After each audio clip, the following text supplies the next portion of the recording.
hasta el mes de julio, o sea que van a tener ustedes mucho tiempo para poder contemplarla.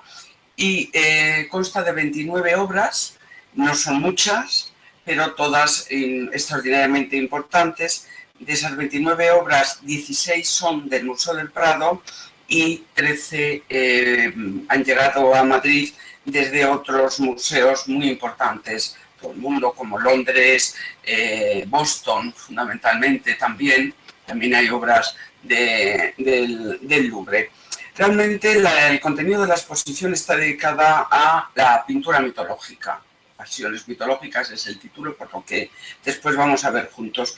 Pero fundamentalmente lo que trata de explicar es realmente la interpretación y la importancia que estos temas mitológicos tuvieron en la Edad Moderna. Temas mitológicos que lo que narran fundamentalmente son las historias de amor entre los dioses y los mortales. La exposición nos va a permitir hacer un recorrido por los principales artistas del Renacimiento y del Barroco.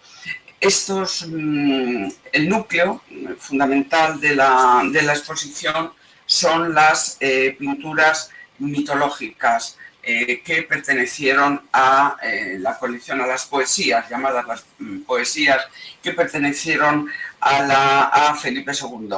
Pero realmente también explica, pues en gran medida, lo que significó, como les acabo de decir, y la importancia de estos temas mitológicos. Las poesías, que luego hablaré de ellas porque, como ya les he dicho, es lo más importante en la exposición, fueron 6 cuadros. Pero antes de llegar a ellas, y antes incluso de dar un recorrido por la exposición, estas que tienen ustedes en la pantalla, son 3 obras que van a encontrarse y que forman parte de la muestra. Quiero hacer una breve introducción sobre lo que supuso la aparición de la pintura mitológica en la Edad Moderna. No existe pintura mitológica anterior al Renacimiento. Es en el Renacimiento con Botticelli cuando empiezan, recuerden, pues el nacimiento de Venus, esos cuadros que fueron la segunda mitad del siglo XV, las primeras manifestaciones de este tipo de temas en la pintura, vuelvo a decir, europea. Para las fuentes de esta pintura, es decir, en qué se inspiran, qué es lo que siguen realmente este tipo de cuadros, lo primero tenemos la escultura clásica.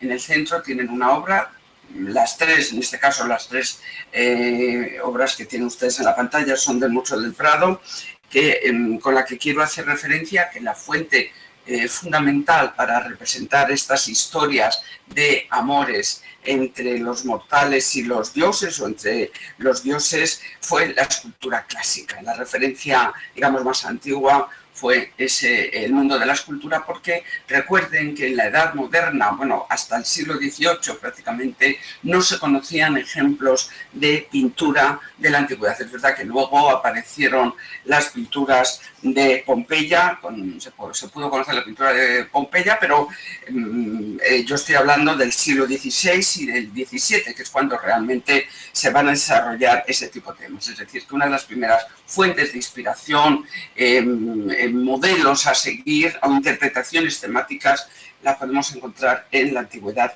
clásica. Pero lo que es absolutamente esencial para entender la pintura mitológica es que es una pintura de trasfondo literario, es decir, que son obras, temas que están extraídos por los pintores y por aquellos que encargaron este tipo de cuadros de los textos de la antigüedad. Hay fundamentalmente, la referencia son los textos de la antigüedad clásica, fundamentalmente de Homero en la Ilíada y la Odisea, nada más y nada menos del siglo VIII a.C., o los escritos de Ovidio, el poeta romano del siglo I. Son pinturas inspiradas en textos literarios. De ahí una de las explicaciones precisamente de esa denominación de poesías que van a tener estos temas, y especialmente ese conjunto de obras que Tiziano pintó para Felipe II. Empiezan a ser pintadas en el Renacimiento, he hablado de Botticelli, pero un gran pintor que va a desarrollar ese tema va a ser en el siglo ya XVI Tiziano y la Escuela Veneciana, del cual tienen ustedes un cuadro a la izquierda. Y en el siglo XVII, el otro pintor que, por así decirlo, enarbola la secuencia de Tiziano, la herencia de Tiziano en ese siglo, en el siglo XVII, va a ser Rubens, que se declaró Rubens es uno de los artistas, igual que Tiziano en su siglo, en el XVI, Rubens en el siglo XVII es uno de los artistas más importantes, un artista además de dimensión internacional. Él trabaja en Flandes, por supuesto, que es su lugar de origen, pero como saben ustedes, trabaja por y en España, trabaja en Londres, trabaja para María de Medici, para Francia, tiene encargos de Italia, es decir, que posiblemente nadie como Rubens en el siglo XVII para tener una influencia y una proyección de su arte más relevante. Y él, entre su extensísima producción, pues va a dedicar gran parte de ella a la pintura de Tiziano, y como veremos más adelante, él mismo se declara seguidor de Tiziano. El significado de estos temas, ya he hablado de esas fuentes literarias, del mundo del prestigio de la escultura clásica, pero tiene un significado querido desde el punto de vista ideológico en la Edad Moderna, es plantear, buscar la conexión entre belleza, amor y deseo, es decir, la fuente de la vida, de esa conjunción de la belleza y del amor, nace ese deseo que va a ser, como les estoy diciendo, el iniciador, por así decirlo, de la vida. Es una pintura que conscientemente se convierte en un deleite para los sentidos y que busca el placer sensual y visual. Una pintura que levantó pasiones desde prácticamente su origen, y por eso, y desde luego en el siglo XVI con Tiziano y en el XVII con Rubens, que son, vuelvo a decirles, dos pilares también fundamentales para explicar la exposición. Levantó pasiones en muchos sectores.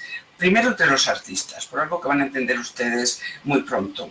Para los artistas los pintores de ese momento, era el lenguaje de la libertad. Podían crear, era un ámbito de creación que les permitía interpretar los temas. Estamos hablando que hay un texto literario que es fundamental, que leen la historia de Venus, vuelvo a decir, los amores de los dioses, los distintos episodios que narran esos textos que yo les he citado, que evidentemente en esa narración no están los detalles que ven ustedes aquí, las tres gracias entrelazadas junto a una fuente con agua o un modelo desnudo femenino que es contemplado por un joven con un fondo de paisaje. Esos son los detalles de interpretación del artista, y eso les suponía en ese periodo que nosotros estamos viendo en la Edad Moderna un atractivo absolutamente extraordinario. Tengan en cuenta que el otro mundo creativo para los pintores en el momento era el mundo religioso, y el mundo religioso definía una ortodoxia en la representación. Los artistas tenían que adecuarse a los textos canónicos, a la Biblia incluso en el mundo protestante, y a la exigencia y el control del cliente religioso. El encargo mitológico era libre.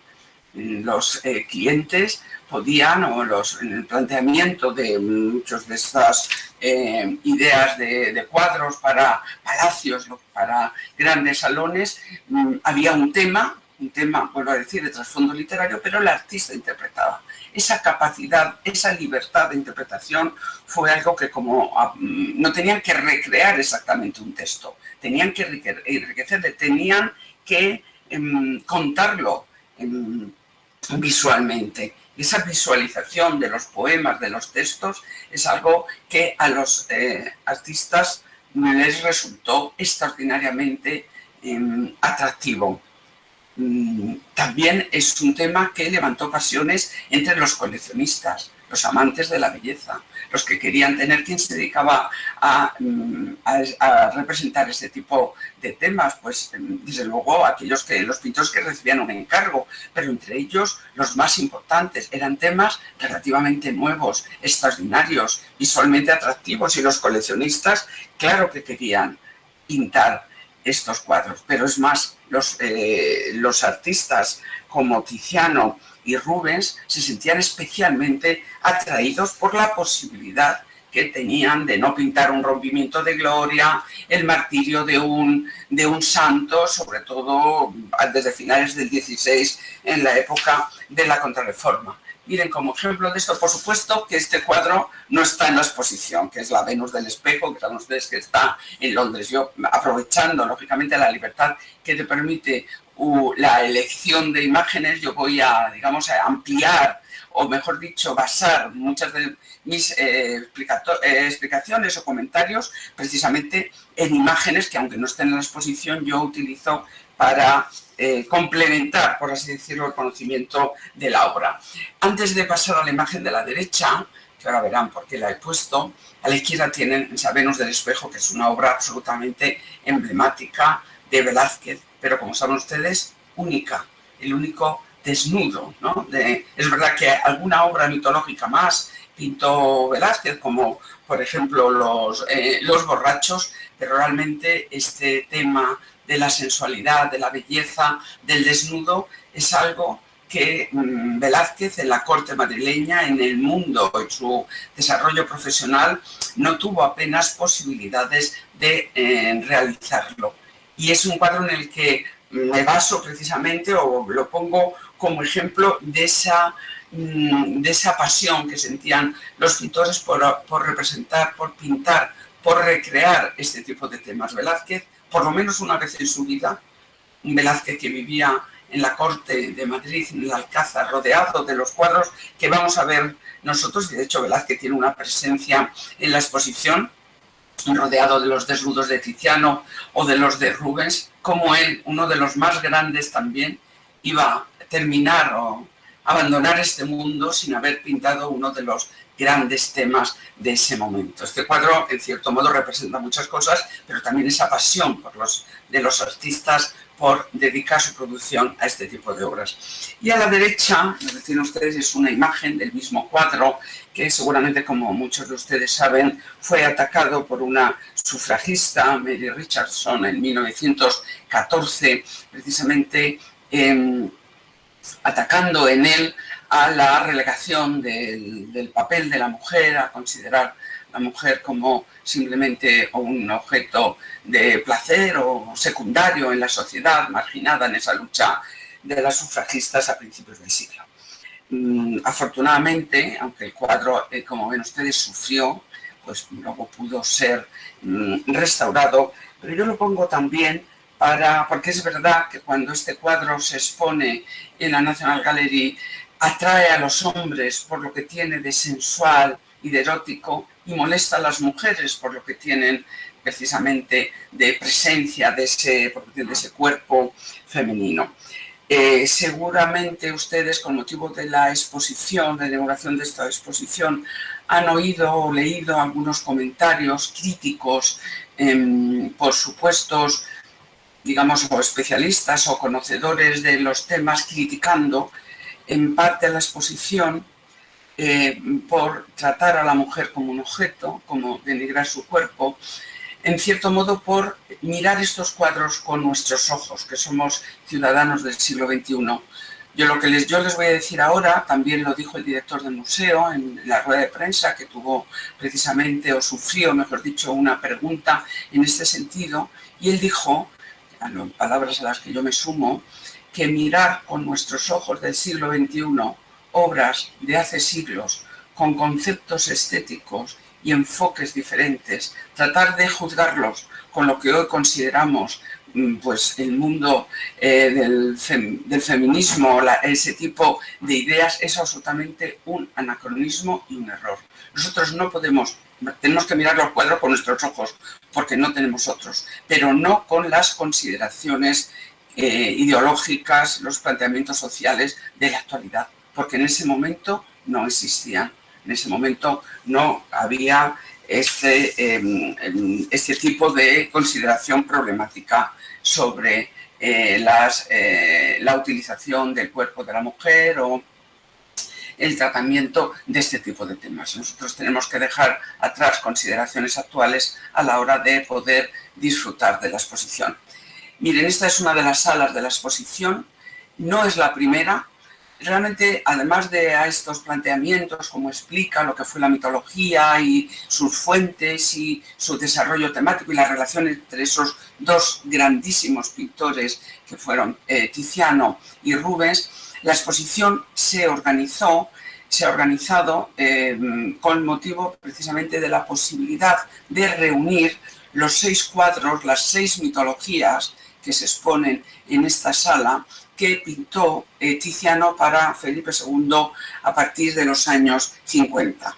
Ese es el fundamento de la exposición. De hecho, debido a la generosidad de Boston, de Londres y del propio Madrid, se ha organizado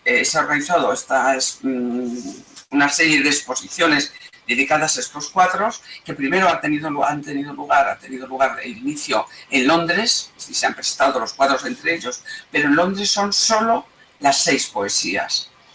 Después de Madrid irá a Boston, donde hay otra poesía, en el Museo Isabel Stewart Gardner, y allí también se expondrán solo las 6 poesías. Sin embargo, la exposición de Madrid es más amplia. Tienen, como ya les he dicho, un total, además de las poesías, que las están viendo en la sala principal. Por eso voy a empezar por aquí, porque ese es el núcleo y el motivo de la creación, de la formación de la exposición.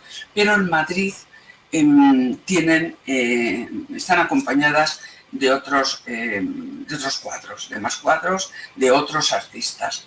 ¿Por qué?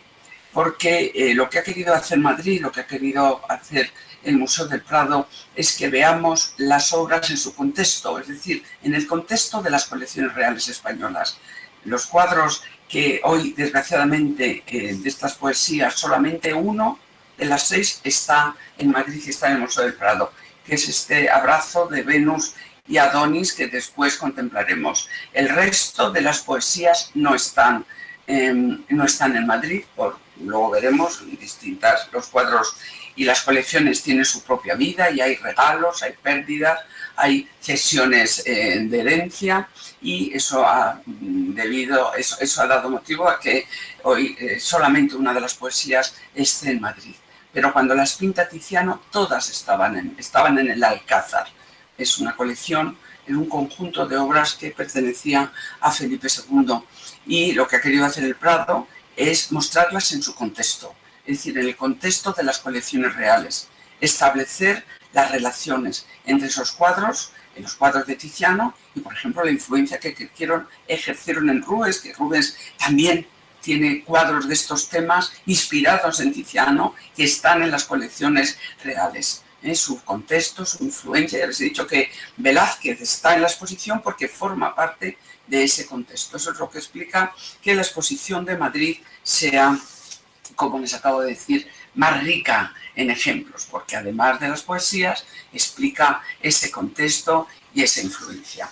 Y aquí tienen, no es esta la primera sala, la que acabamos de ver, no es la primera sala de la exposición, pero es el núcleo fundamental y yo voy a empezar por ella. Cuando termine de explicar esta sala y todos estos cuadros que están viendo ahora, luego pasaremos uno a uno en la pantalla, empezaremos a ver, ya lo verán conmigo, a recorrer la exposición desde la sala 1, pero es mejor para que entiendan el sentido de la muestra empezar precisamente por este conjunto. Aquí tienen estas 6 mitologías que ven ustedes a lo largo, desde el año 53 hasta el año 62, Tiziano, posiblemente el más grande pintor de ese momento. Aquí tienen su autorretrato que pertenece al Museo del Prado, pintó para Felipe II, el monarca más importante de ese tiempo, que le tienen ustedes aquí también retratado por Tiziano. Son dos cuadros del Museo del Prado. Y este es el conjunto. Como ven, tienen medidas similares, van por parejas, evidentemente, las composiciones, en el planteamiento de las figuras, en el movimiento. precisamente de la disposición de los distintos protagonistas, ven claramente cómo van por parejas y solamente en esta Danae, de la que luego hablaré, que son uno de los primeros cuadros que pintó de este conjunto de las poesías y haciendo pareja con la Venus y Adonis, le falta, como ven ustedes, la parte superior. Es probable que este cuadro, el de la Danae, que hoy está en Londres, en la colección Wellington, en Ashley House, es un cuadro que le regaló Fernando VII, como luego solamente les repetiré, a Wellington tras la guerra de la ayuda inglesa, tras la guerra de la independencia. Este es un cuadro que estaba en el Alcázar cuando el Alcázar se quemó. Y es probable, aunque no se sabe con certeza, que la parte superior, que completaría el tamaño de su pareja, sufriera algún deterioro y fuera cortado para salvaguardar la contemplación, la conservación del resto de la obra. Eso se hizo en otras piezas.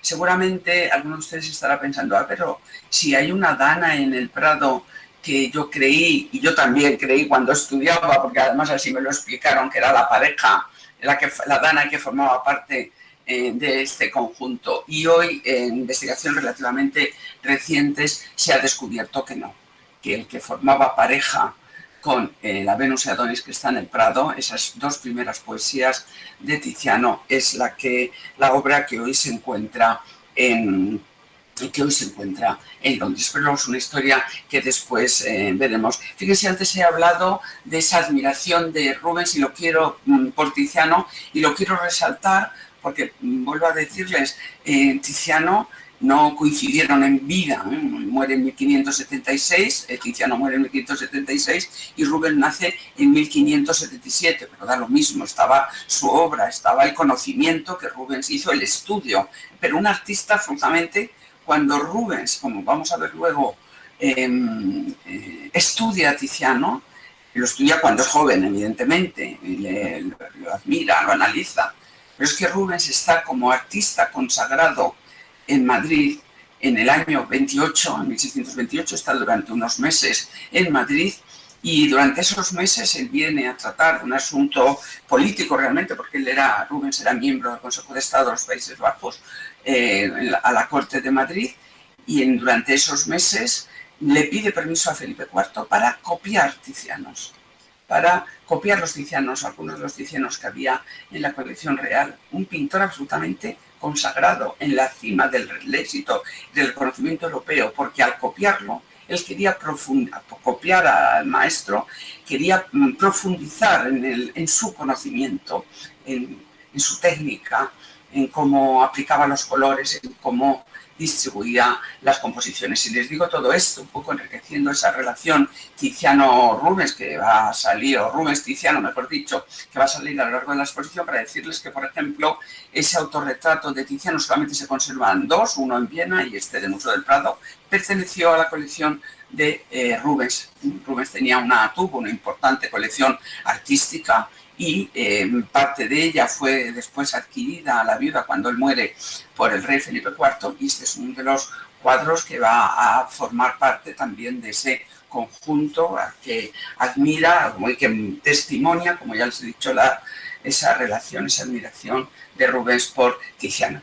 Bueno, estas mitologías se la encarga un joven Felipe II, que es precisamente el que tienen ustedes a la derecha, posiblemente en torno al año 51, durante el viaje que hace Felipe II por sus reinos. Él todavía es un príncipe del Renacimiento, pero a partir del año 48 su padre, el emperador, le impele a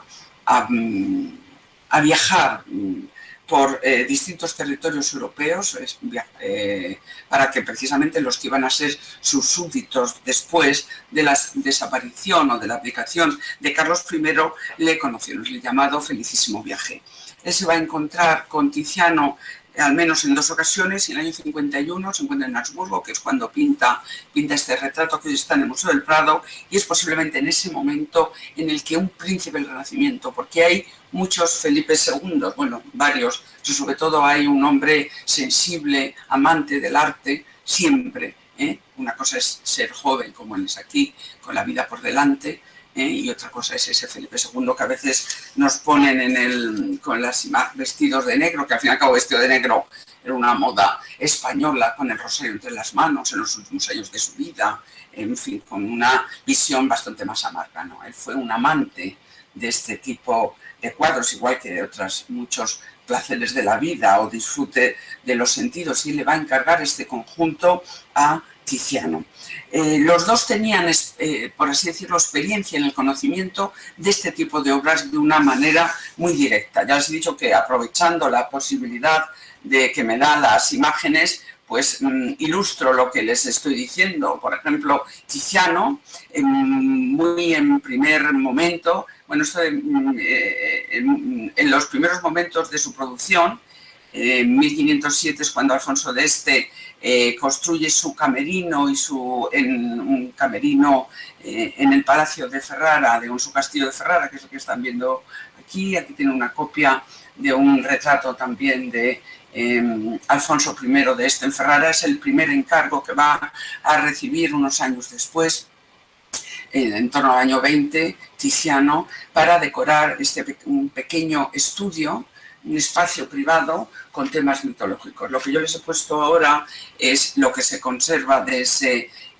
estudiolo, de ese camerino decorado con placas de alabastro y temas mitológicos, que es una experiencia que tuvo Tiziano de temas mitológicos anteriores. Esto es una recreación de los cuadros. Estos cuadros ninguno está allí. Lo que se puede ver en el Castillo de Ferrara es la imagen que les acabo de poner, y aquí tienen, en esta recreación en la que participan varios artistas, los cuadros, estos dos cuadros que tienen ustedes aquí, el Triunfo de Baco y la Ofrenda a la diosa de los amores, estos dos, obra de Tiziano, los vamos a encontrar en la exposición y forman parte del Museo del Prado.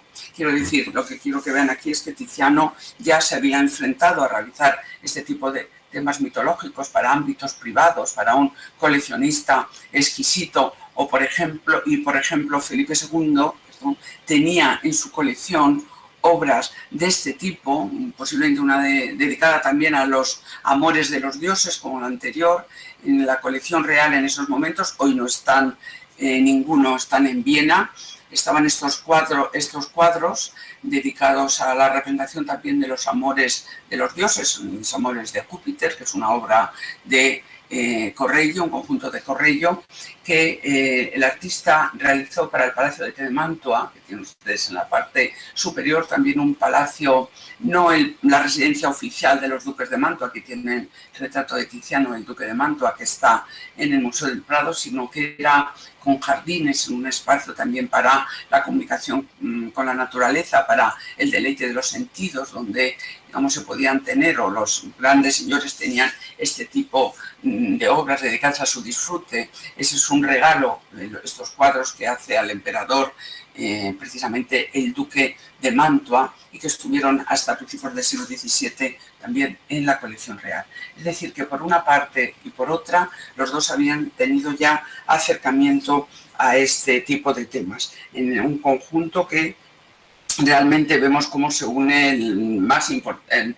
uno de los más importantes pintores en ese momento con el monarca más poderoso. Y además entiendan que el encargo, no sé exactamente, o sea, no lo podemos saber, pero va de esto, es decir, de poemas ilustrados, de textos literarios, mitológicos pintados, y que habría una libertad, sin duda, por parte de Tiziano, que lo consultaría evidentemente con el rey a la hora de elegir los temas, disponer las composiciones. Claro, es ese espacio de libertad absolutamente deseado por los artistas en ese momento, que ya les he dicho, el mundo religioso absolutamente les cercenaba.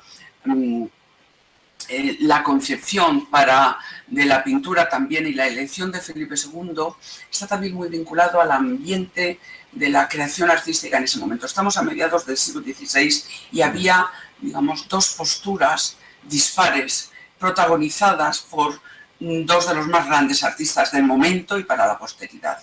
Uno era Tiziano. Tiziano pensaba en la supremacía de la pintura, por su capacidad para transmitir emociones, como veremos a lo largo de la exposición, a través del color. el color y la luz que él defendía, Tiziano, que prevalecía sobre el diseño, sobre lo que era la definición de la forma.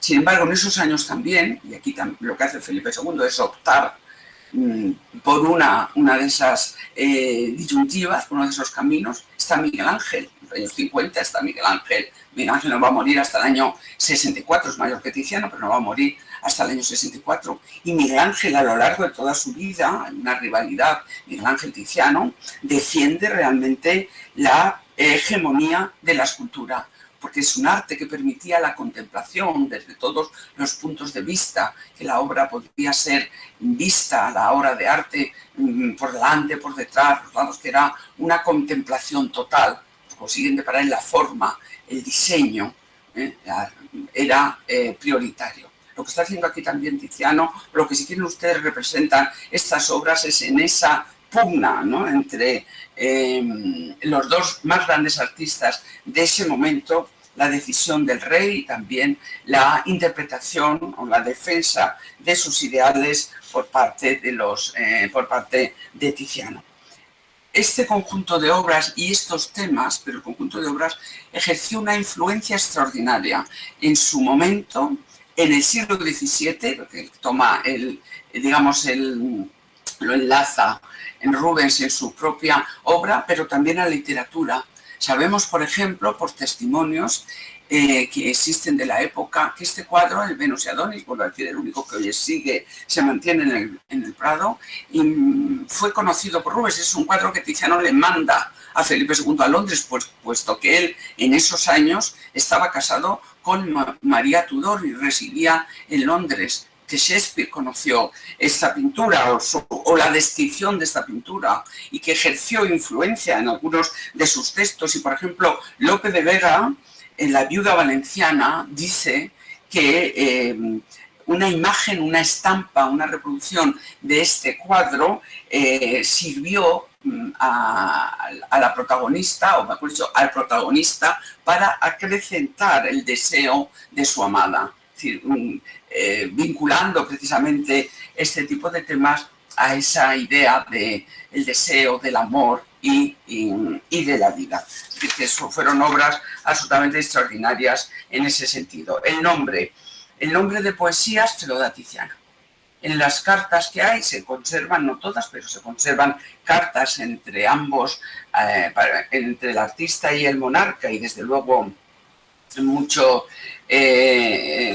no toda, evidentemente toda esa correspondencia, pero desde luego con detalles importantes. El que utiliza la palabra poesía para la denominación de estos cuadros mitológicos, que luego va a ser usado en otros casos, pero fue Tiziano. Primero porque, vuelvo a decirles, de su trasfondo, de su sentido evidentemente literarios, pero también vinculándolo posiblemente en su voluntad de pintar los poemas con imágenes y siguiendo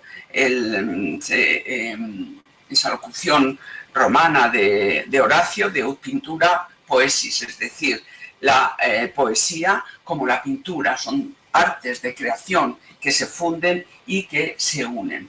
Estos conjuntos, o este conjunto, que es al que ahora me voy a referir, no sabemos exactamente si lo pintó para un lugar concreto, pero sí dos cosas tienen ustedes que saber. Primero, que no pueden interpretarse, como en alguna ocasión se ha hecho, o dar algún matiz político de representación ideológica a estas pinturas, puesto que a estas pinturas y a la mayoría de los temas, no todos, pero la mayoría de los temas mitológicos, porque concretamente las poesías estaban destinados a lugares privados, no para la exposición pública, no para recibir a los embajadores, como podía ser el cuadro de Tiziano, del Carlos V en Mühlberg.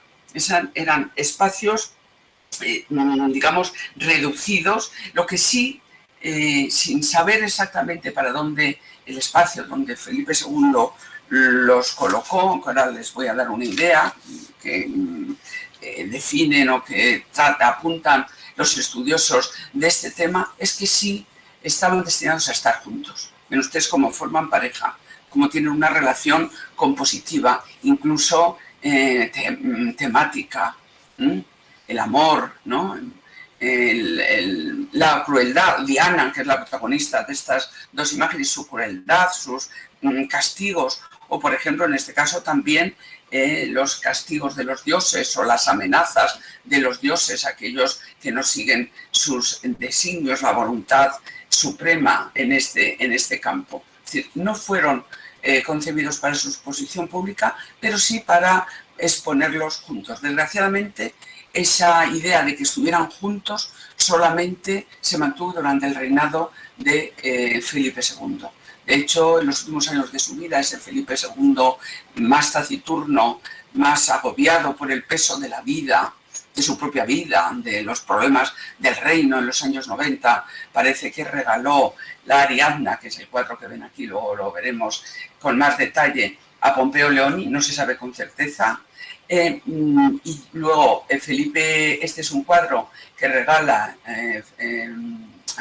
Fernando VII al duque de Wellington, y estos tres, los dos del centro y también el de Boston, que es este rapto de Europa que tiene en la parte inferior, es un regalo del rey Felipe V a principios del siglo XVIII al embajador francés. Luego pues pasaron al regente de Francia y después de la Revolución se vendieron y por eso hoy están en lugares diferentes. Es decir, que es después de Felipe II cuando la serie se disgrega, perdiendo una de sus principales esencias. Miren, cuando hablamos del concepto de la obra, el primer encargo de esta pareja, la primera pareja, en una de las cartas de Tiziano a Felipe II, en relación con estas obras, ven que está fechada en el año 54, exactamente Tiziano escribe como la Danae, que había mandado antes la Danae, que ya he enviado a vuestra majestad, se veía toda por la parte de delante.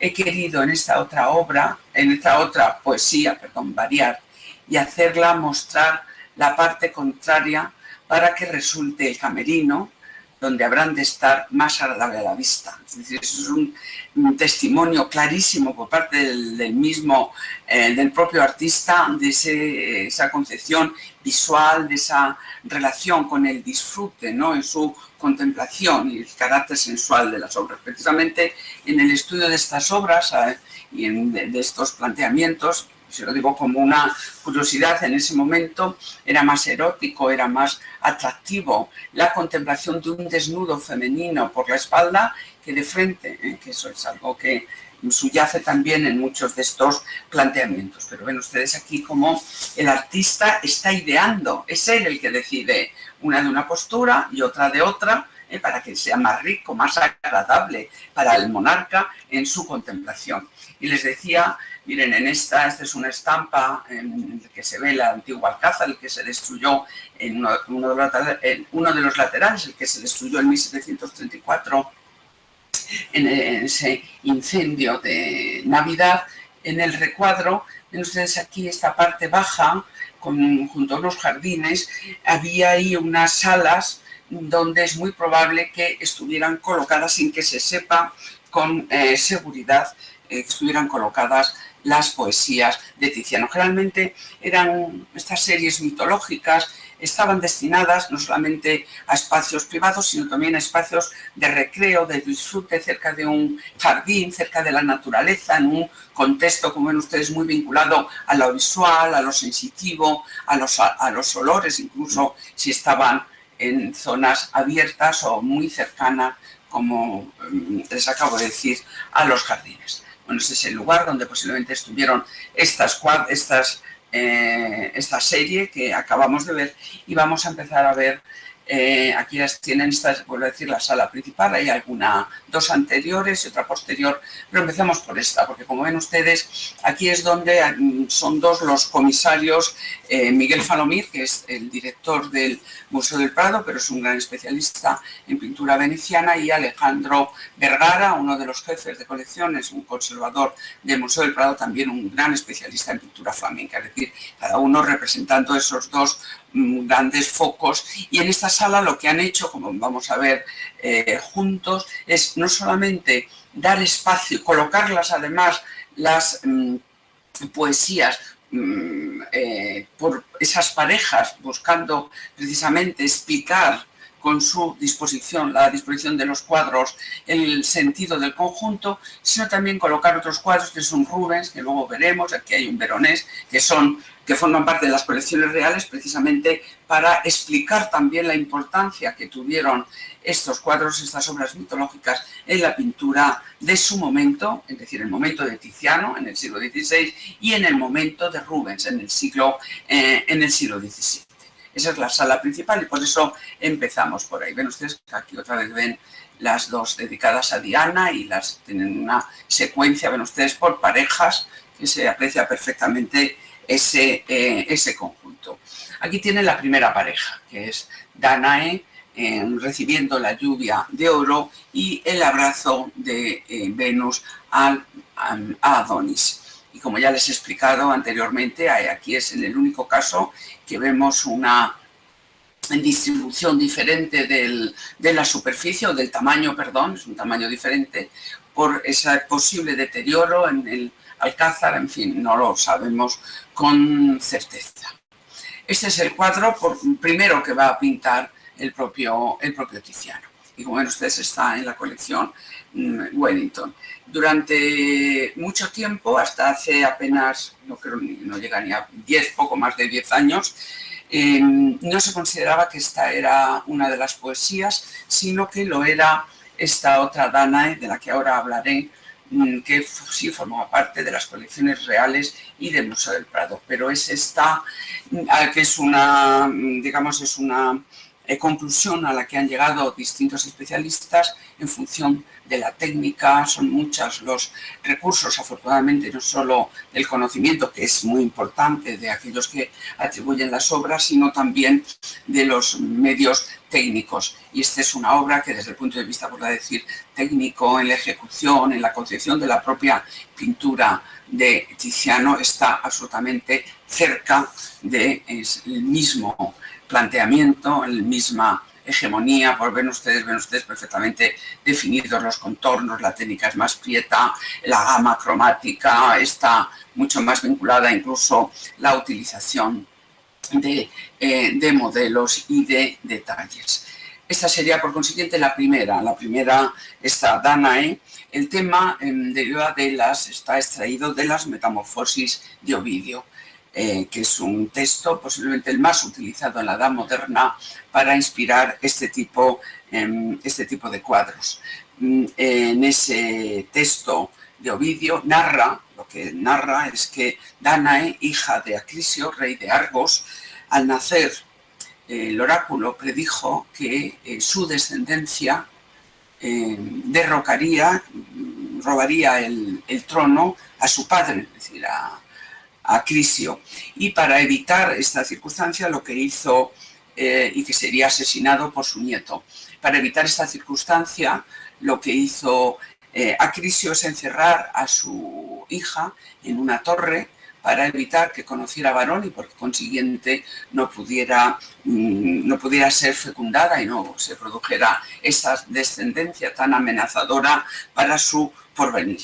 Pero claro, lo que no contaba Acrisio es con la capacidad de los dioses, en este caso de Zeus, el Zeus griego, el Júpiter romano, para metamorfosearse, es decir, cambiar su apariencia y conseguir sus propósitos. Precisamente las Metamorfosis, ese libro de Ovidio narra eso, los cambios de los dioses para conseguir llegar a los logros que pretenden. La verdad es que en el caso de Zeus las metamorfosis eran en gran medida, en muchos de los casos, para conseguir sus deseos y alcanzar sus propósitos, que casi siempre estaban en la misma dirección. Aquí lo que hace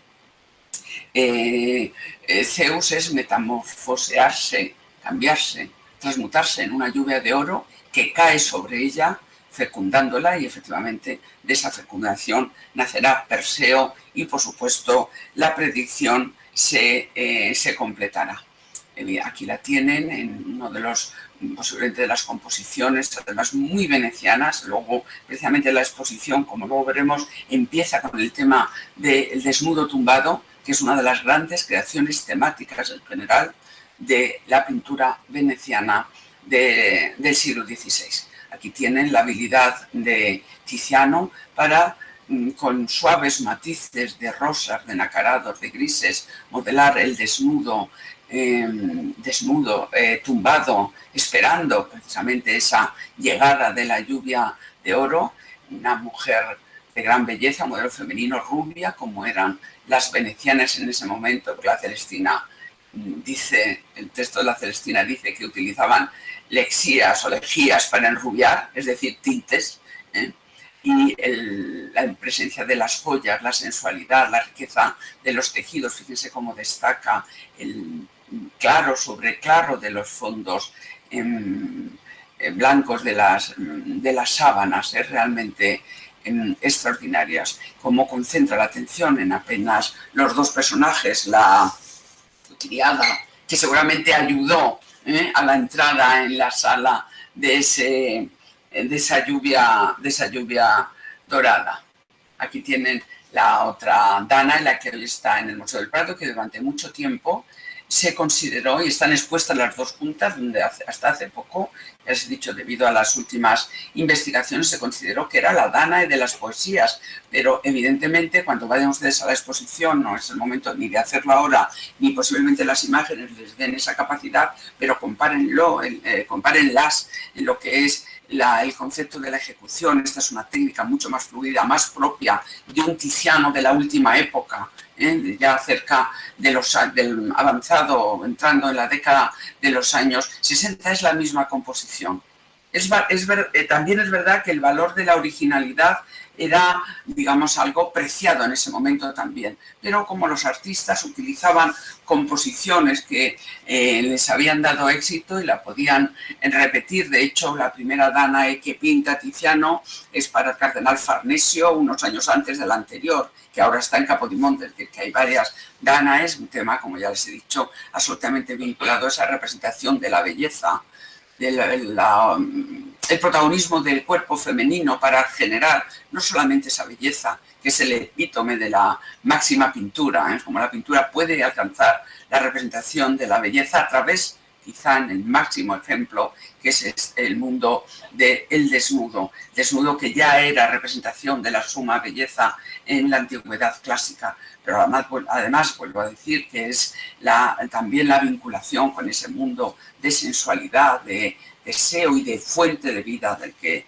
les estamos hablando. Este es un cuadro que hoy sabemos, parece que es una lana, además documentalmente se puede rastrear, que fue comprada por Velázquez en su primer viaje a Italia.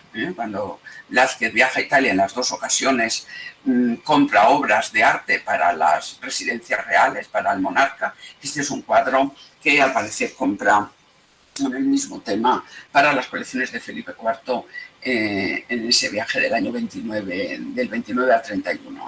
Pero están expuestas juntas precisamente para ver la evolución de la técnica, pero la conservación del modelo. El otro cuadro con el que hace pareja es Venus y Adonis, que es el único de las poesías que, como ya les he dicho, está en el museo hoy todavía en el Museo del Prado, que es el heredero de esas colecciones reales. Muchos de esas obras también son los amores entre los dioses y los mortales, como es este caso, la diosa Venus y el mortal Adonis. Cuando hablamos, o quizá a alguien le pueda parecer que la mitología es algo que no sé, soy ajena, no, pues la palabra Adonis forma parte de nuestro léxico, de nuestro vocabulario. Era tan hermoso, aunque era un mortal, que enamoró a la diosa, aunque era un amor que tenía que tener un mal final, evidentemente, puesto que él era mortal y la diosa evidentemente era inmortal. Pero hay un encuentro, la diosa se prenda de su belleza, y lo que nos narra Ovidio también es que pasan una noche de amor en esos, vamos a ver, también hay que hacer comentarios sobre ello, cómo todos estos temas mitológicos se desarrollan en la naturaleza, porque era el lugar de encuentro. Los fondos de paisaje en estos cuadros, todos son realmente extraordinarios y tienen un especial protagonismo, precisamente porque era la naturaleza el lugar de encuentro entre los dioses y los mortales. Ovidio habla solamente de ese encuentro y cómo después él va a morir, que ahora lo vamos a ver, pero lo narra breves versos, breves líneas, y sin embargo entran ahí los artistas a interpretar.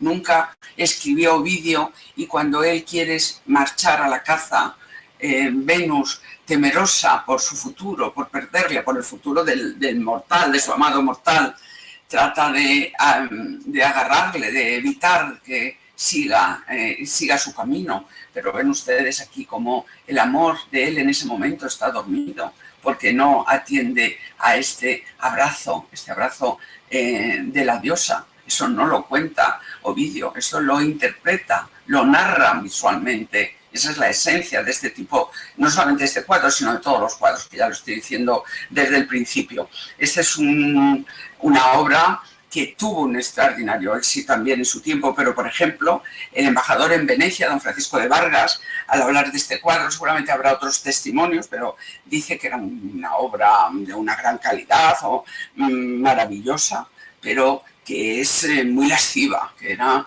muy lasciva, es decir, que posiblemente algunos de estos cuadros entraban en conflicto con lo que eran algunos de los planteamientos religiosos del momento. Recuerden esa sala reservada y lo que ustedes han visto, leído sobre Felipe IV, que en esa una película del Rey Pasmado, como tienen algunos de estos cuadros de desnudos cubiertos, una sala especial y cubiertos por cortinas. El propio Carlos III, nada más y nada menos que Carlos III, un rey ilustrado ya en el siglo XVIII, dudó, llevado por una estricta y yo creo malentendida religiosidad, de hacerlos desaparecer por ser pecaminosos. Digo, esta obra sí que fue considerada en su época como una de las más eróticas, pero fíjense cómo la composición es en la despedida después de ese momento. Él va con sus perros, va a salir a la caza, se va a encontrar con un jabalí que evidentemente le va a matar. Miren, enfrente de este cuadro hay otra obra de la colección real que está precisamente en esa misma sala para ilustrar lo que yo acabo de decir, que en el tema cada pintor lo interpreta como quiere. Es una obra absolutamente también maravillosa, veneciana, de Veronés. Veronés es el discípulo, el seguidor en la escuela veneciana, es un hombre más joven, aunque no vive tanto, pero es el seguidor más directo, por así decirlo, de Tiziano. Y es el concepto fundamental, igual que en el caso de Tiziano, de esa pintura basada en la luz y el color.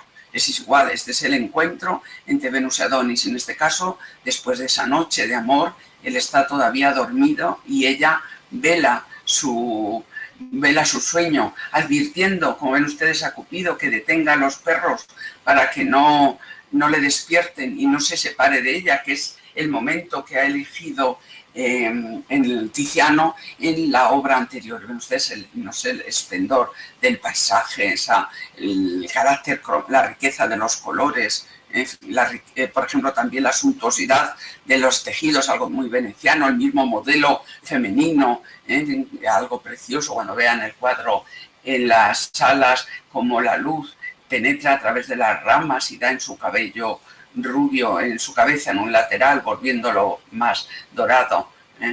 Perfecta en este caso también esa conjunción entre las dos figuras, quizá más forzada el esfuerzo de él, pero el acto amoroso de ella que le cuida en su sueño para no separarse, como la influencia que tiene Tiziano en su momento y la presencia de estos temas en la exposición. Hay otro cuadro que es este, que está en la siguiente exposición, pero que completa la secuencia narrativa del tema. En este caso no es un pintor del siglo XVII, es José de Ribera, españoleto, un pintor del naturalismo barroco, pero que, como saben ustedes, vive toda su vida y trabaja sobre todo en Italia, en Nápoles, y él como no es un veneciano, no es el momento. Él sí que es un pintor de paleta también importante, pero no le da el protagonismo a los colores que acabamos de ver en el cuadro anterior. Y Ribera, un siglo después, lo que está haciendo es elegir otro momento de la misma secuencia o del mismo tema. Aquí ya Adonis había abandonado a su amada. Ella viaja a Chipre, pero cuando se traslada a Chipre, mejor dicho, y cuando está en ese viaje oye el gemido de la muerte de su amado y regresa, como ven ustedes aquí, desesperada, con ese cabello al viento, encontrándose ya Adonis muerto. Y todo viene de un mismo relato, lo que ven ustedes, lo que explica la exposición, además de otras muchas cosas, y vuelvo a decir, el disfrute de los cuadros es precisamente esto.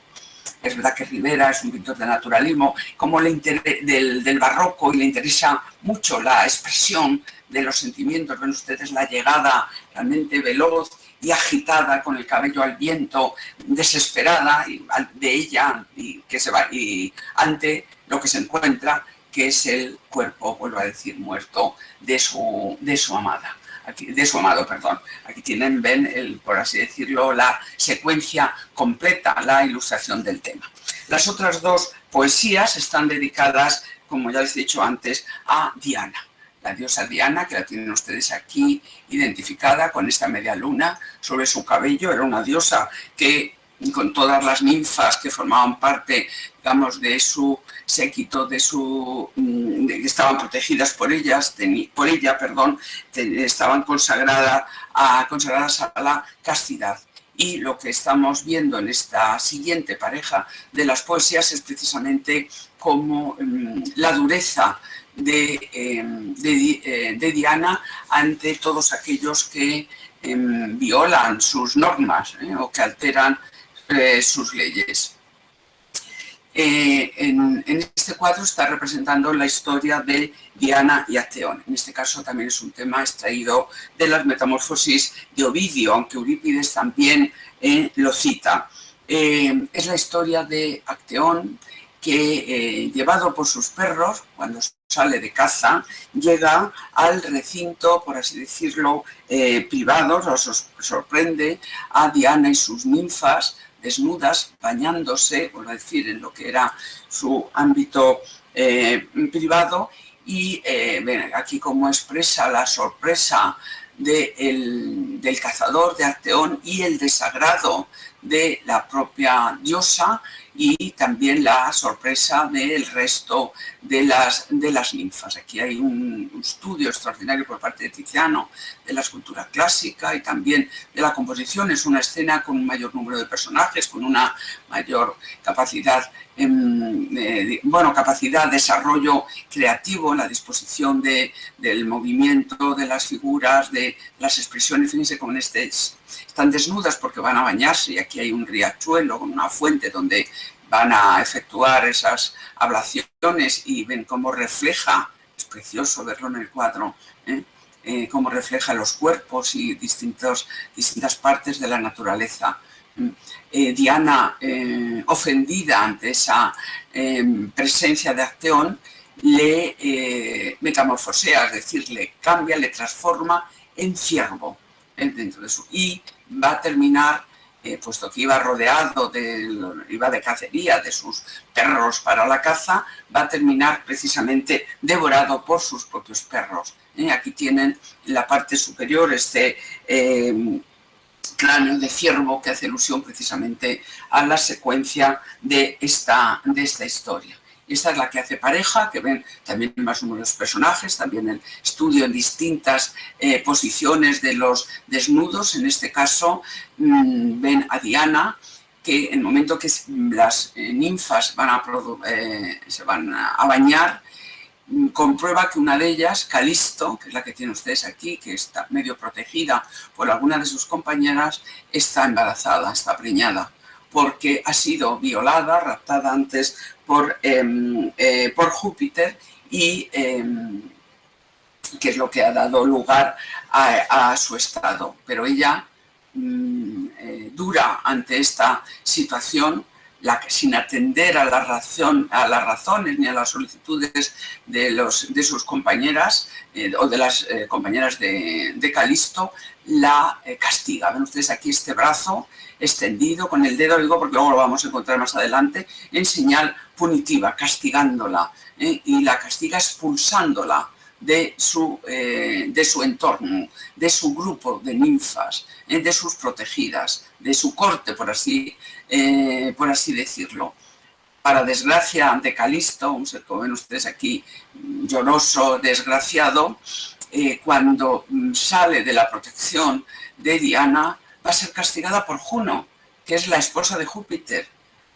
Algo realmente que hoy, en tiempos actuales, bueno, como ella ha sido el objeto de esa violación por parte del dios, por parte de Júpiter, resulta que después va a ser castigada por haber, digamos, yacido con su marido por Juno. Y Juno la convierte a ella en osa y al niño, a su descendencia, mejor dicho, en oso. Precisamente de ahí nace, dentro del entorno mitológico, el mundo de la osa mayor. Mucho de la astronomía, muchos de esos planteamientos están vinculados también a la mitología, el mundo de la osa mayor y la osa menor, precisamente de esta historia de las metamorfosis de Diana y Calisto.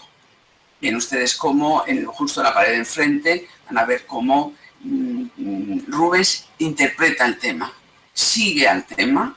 Es decir, Rubens nunca va a estar copiando, desde luego, nunca va a copiar a Tiziano. Lo que hace es inspirarse en él, beber en sus fuentes. Estamos ante un entorno de naturaleza, el agua, la riqueza, las ninfas, incluso ven ustedes también esta sirviente de color que tienen justo junto a la diosa en este caso aparece a la izquierda, y a la derecha Calisto, a la que están en esos momentos sus compañeras, se está desnudando, y el momento en el que va a ser acusada precisamente de haber violado esa promesa de castidad.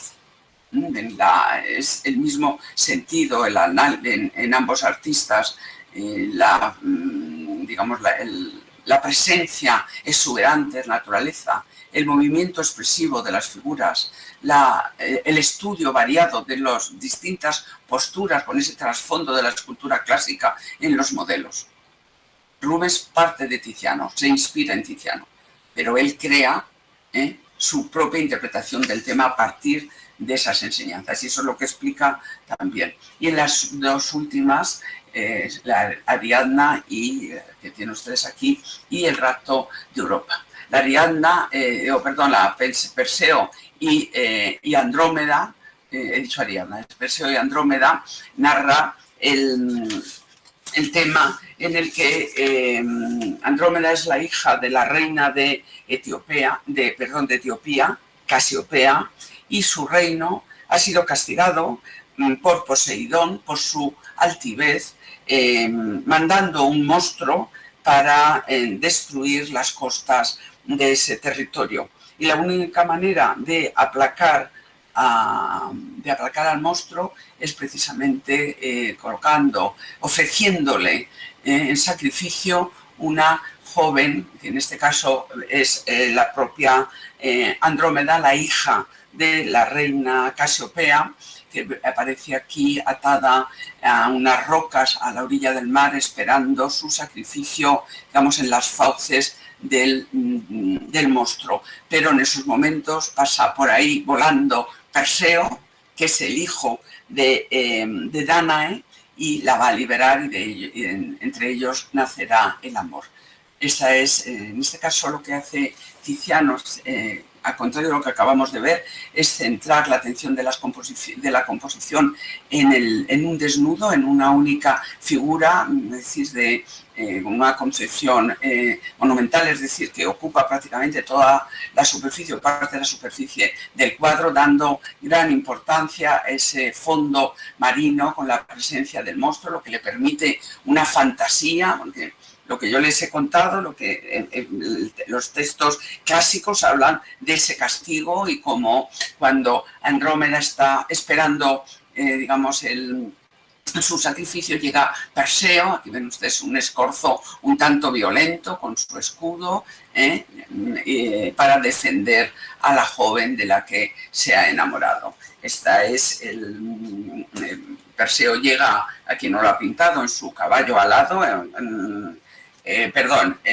Perseo llega en su caballo alado, en Pegaso, para defender a la joven. Este es el de los cuadros de todos, el que está quizá en peor estado de conservación, pero ven, justo frente a él en la exposición, hay absolutamente maravilloso. Otra vez nos encontramos a Veronés, en este caso es un cuadro del Museo de Rennes, es el mismo tema, es lo mismo que hemos visto antes cuando les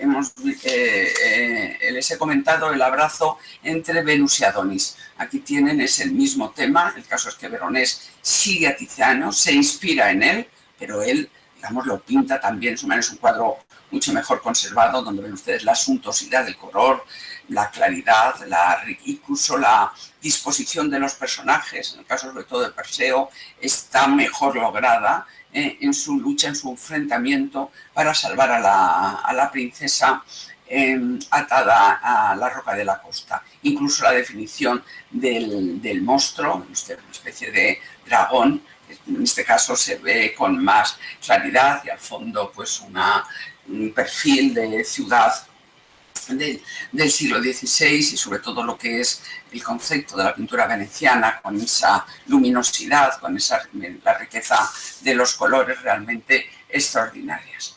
Y la última, la pareja, es este Rapto de Europa que hoy está en Boston. Son de esos cuadros que ya les he dicho que regaló Felipe IV al embajador francés y que han salido de nuestro país. En el caso del Rapto de Europa es un texto o es un tema extraído de la Ilíada. Europa era una princesa fenicia que cuando un día paseaba, como lo ven ustedes aquí, por las orillas del reino de su padre, es raptada por Zeus o por Júpiter, ya digo que es Júpiter el romano, cuando lo escribe, y que se ha metamorfoseado en un gran toro blanco que la lleva hasta Creta, como la rapta, engañándola, y se la lleva a sus espaldas, a su lomo, se la lleva a la ciudad, a la isla de Creta, donde la va a hacer reina de la isla, después, evidentemente, de vivir un episodio de amor con ella. Ven ustedes aquí la composición también de una única figura en un lateral, dejando esos amplios espacios al fondo, como claramente Tiziano compone las poesías por parejas, estableciendo relaciones visuales y compositivas entre ellas. Miren, este Tiziano, que el de la izquierda, que es el que acabamos de ver, fue copiado por Rubens, que es el cuadro que tienen ustedes a la derecha. En ese yo lo he citado antes, cuando Rubens está en la corte de Madrid en el año 28, durante unos meses, que es cuando además pues, se relaciona con Velázquez y es un momento muy importante también para la pintura de Velázquez. Bueno, en ese espacio de tiempo es cuando les comenté que le pide al rey permiso para copiar cuadros de su colección, los cuadros de Tiziano. Va a copiar todas las poesías. La única que se conserva de esas copias también de las poesías en el Museo del Prado, porque algunos de ellos, otros se los llevó, pero alguno quedó de esas copias que él hace de Tiziano, quedó en la colección real, es este cuadro de la derecha que tienen ustedes en el Museo del Prado. No está en la exposición, en la exposición está solo el Tiziano, que acabamos de ver, pero yo se lo cuento porque eso van a encontrar también en las salas y les hago el mismo comentario que les he hecho al principio. En el año 28, Rubens es el más grande pintor de ese momento y sin embargo quiere copiar, con ustedes si quieren, entre comillas, ese copiar para aprender más de Tiziano, para profundizar en su manera, por decir, de aplicar el color, de distribuir las sombras, el tratamiento del desnudo, de los plegados, en fin, es un testimonio de absoluta admiración y ven ustedes que es una copia, como él hace, claro, es una copia, pues prácticamente una copia literal, Y la exposición, ven ustedes que la estamos recorriendo, aquí tienen el Rubens que hemos visto antes, aquí las 4 últimas poesías, aquí el Veronés, que enfrente, justo en que representa también a Andrómeda y Perseo, enfrente, y al final de esta sala están las meninas. Perdón, las meninas, las hilanderas, perdonen. Miren, cuando vi en este caso fue Alejandro Vergara, uno de los comisarios, lo digo porque es suya la idea, y cuando algunas personas se sorprenden, ¿no?, al ver ahí una obra mitológica de Rubens, también extraída, el tema es lo mismo, de las metamorfosis de Ovidio, interpretado, si quieren ustedes, con unos ojos más vinculados al mundo español de ese momento, pero es un testimonio riquísimo de lo que Rubens pensaba ante todos estos cuadros, porque él los conocía todos, todos los que están en esta sala. Y les decía antes, por ir a las fuentes exactas, cuando Alejandro Vergara dice, cuando se venga a ver la exposición, antes de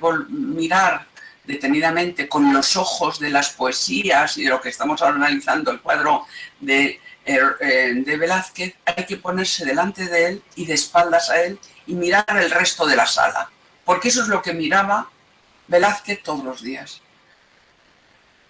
Toda su vida, lógicamente, en el Alcázar. Él estaba acostumbrado a ver esas poesías, estaban prácticamente todas en el Alcázar en ese momento.